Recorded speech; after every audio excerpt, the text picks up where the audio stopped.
Hey, how's it going, folks? It's my BookTube anniversary today, 2 years, and I thought I would just record some chit-chat as I drive to the doctor's surgery in Shiskin. Appointment in 20 minutes, so that will curtail the length of the video as well. Probably a good thing. So, yeah, it's absolutely brilliant to be hitting this milestone. I'm very lucky that I've reached the anniversary with a well-performing video, best performing video that I've put out in quite some time, which was the Anna Karenina unboxing, the Folio Society edition of Anna Karenina,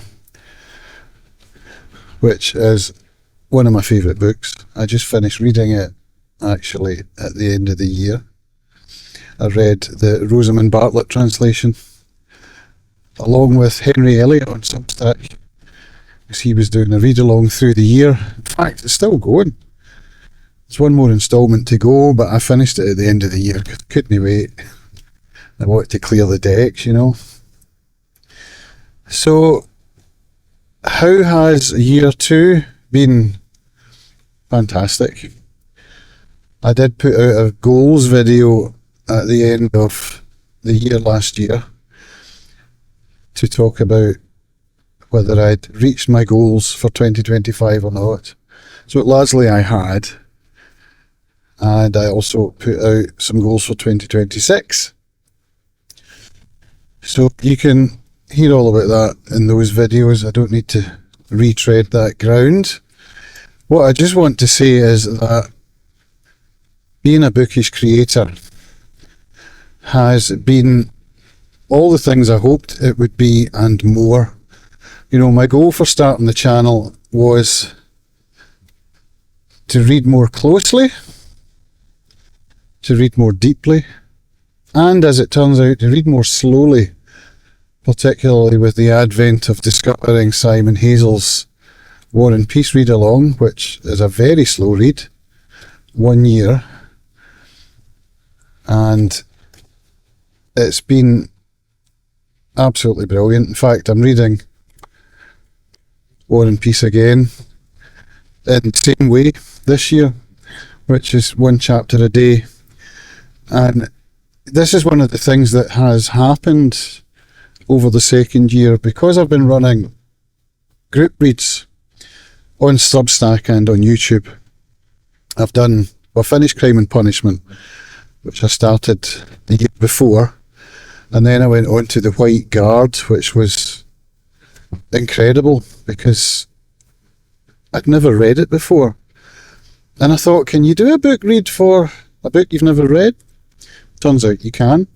The way I did it was to read the book first the month before, just without taking any notes or anything, and then read it again the following month. Did I do it over 1 month or 2? I can't remember now, but I read Bulgakov with lots of research, and I had such a rewarding experience putting out those essays and videos, really going deep into Bulgakov's background, and for that reason I've carried on with Bulgakov this year, going into the Master Margarita, which I've just actually got to the halfway point. I'm doing a read along in January, February for that one, and I'm having the best time.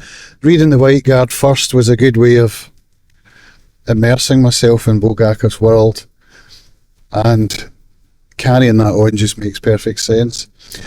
Next up, I've got Dr. Zhivago, which I've also never read, and I'm looking forward to that because I know the time period and I know a bit of the history just from, you know, reading about the revolution and stuff like that. So my Russian literature journey is continuing in depth, and it's amazing because you know, I studied Russian literature at uni at St Andrews from 93 to 98, and you know, I was 21 when I started at uni, so I wasn't ready for literature then. But I did okay, you know, got my degree, so obviously I was doing something right. But to be reading those books now, at the age and stage that I'm at now, seems to have more meaning. And I wonder to myself, with books like Brothers Karamazov, for example, or Crime and Punishment, which are deep philosophical books, and don't let that put you off. They're also eminently readable stories without really needing to go into the philosophy and all of that.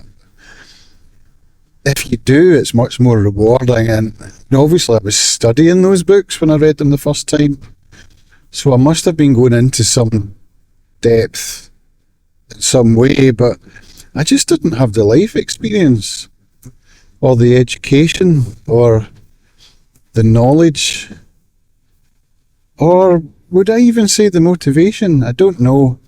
It's one thing being told to read a book, it's another thing choosing to read a book. I still feel that way. And maybe it's just the fact that books give you different things at different ages of your life. I do believe that. I mean, I've had the same experience with Thomas Covenant, fantasy series that I've read multiple times by Stephen Donaldson. So this is what I'm finding about being on BookTube and being on Substack as well. The two platforms go hand in hand perfectly together. Is that it's just so rewarding that I'm, retreading literature ground, but through choice, and the motivation feels strong. The hunger for it is increasing, if anything. As I learn more, I realise how much more there is, and how, like reading War and Peace again this year, just what an incredibly rewarding experience that is, now that I know the story really well, I know the characters really well, and it feels like, it's the comfort read of all comfort reads. It's just like meeting with old friends again, and yeah, it's just an amazing experience. And the other part of all of that is that my Russian language, which I hadn't used for, moved to Scotland in 2008, so almost 20 years, or 18 years, let's say, since I quit as a translator. And even then I wasn't using Russian day to day. But now I'm actually working quite hard at it. So with War and Peace, I'm reading it in translation, then I'm reading the Russian, and the same with Master Margarita. So I'm getting my language skills back up again, and I want to continue with that. I don't want to let it slip. I want to build on that year by year. And I see that BookTube is now not a flash in the pan for me. So that means hopefully in 2, 3, 4, 5 years' time, I can look back at an even more rewarding period of time online and have my Russian at a level where I can pick up any book and read it without having to read the translation first. Wouldn't that be something? So yeah, it's just been the most rewarding time. I enjoy also watching a lot of BookTube content.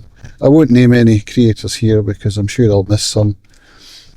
There are lots that I enjoy. There's so much great content on YouTube in the book space, and creator communities as well. I'm a member of one which is really helpful, where we have a group of bookish creators who chat with each other and encourage each other.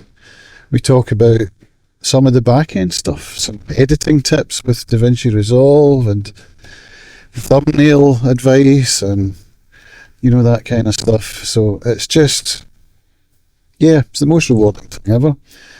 And I think that's the sign of something good in one's life, is when you're doing something that doesn't drain you and on the contrary it actually energizes you, then you're onto a good thing. So I could do some stats. The only stat I can remember off the top of my head is my subscriber count, which when I left the house was 3,828. And as I said, I've got a bit of a banger on the go at the moment, so it's gone up by almost 100 in the last week, which is very unusual. No, normally it goes up 2 or 3 a week. So I'm very grateful to everybody who watches my channel. It means a lot that you put your faith in me and enjoy watching me. And I'm really looking forward to another year on BookTube. So thanks all for watching. I'll see you in the next video. Bye for now.